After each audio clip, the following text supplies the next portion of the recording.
Berikut berita pernyataan Anies Baswedan saat ditanya soal mendirikan ormas, serta berita MK yang memutuskan bahwa tidak ada lagi ambang batas pencalonan presiden 20%. Ex-Gubernur Jakarta Anies Baswedan irit bicara ketika ditanya soal rencana membentuk organisasi masyarakat, ormas, yang disebut-sebut bakal diluncurkan pada tahun ini.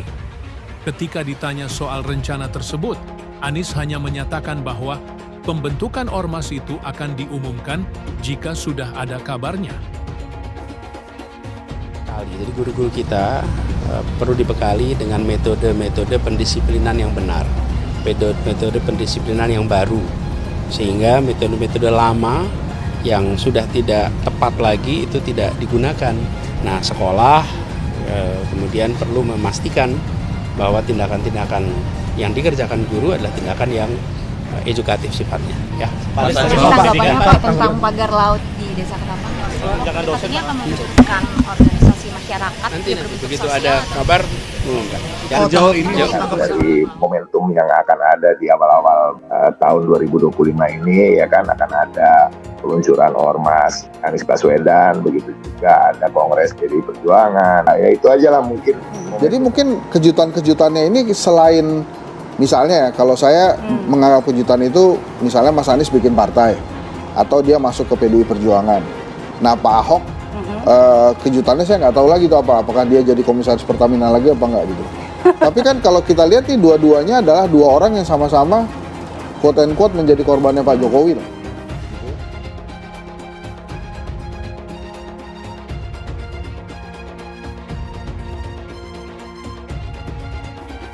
Sebagai orang yang sudah 3 kali melakukan uji materi terhadap pasal 222 tentang ambang batas pencalonan presiden, tentu saja ini sebuah putusan yang patut kita syukuri ya.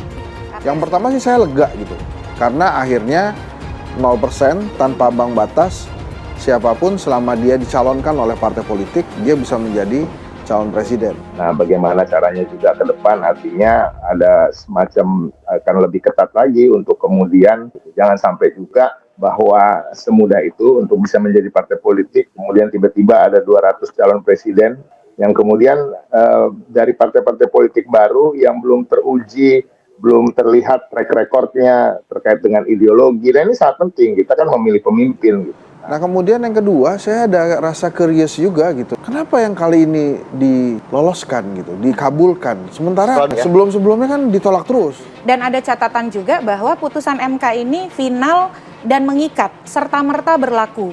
Jadi jangan sampai ada narasi yang mengatakan MK kan tidak menyebut spesifik kapan akan diberlakukan. Lalu ada upaya seolah-olah membuat putusan MK ini boleh terserah pembentuk undang-undang. Jadi putusan MK ini berlaku setelah diucapkan. Artinya 2029 formula penghapusan ambang batas, tidak ada lagi ambang batas, itu harus sudah berlaku di pemilu kita di 2029. Setelah kemarin mungkin merasa, wah gua ada yang salah nih keputusannya nih, gitu ya. Nah, dia mau memperbaiki diri, tapi tetap aja itu pertanyaan boleh kan ya, kalau kita tanya kenapa yang sekarang diokekan gitu ya. Baik. Apakah terkait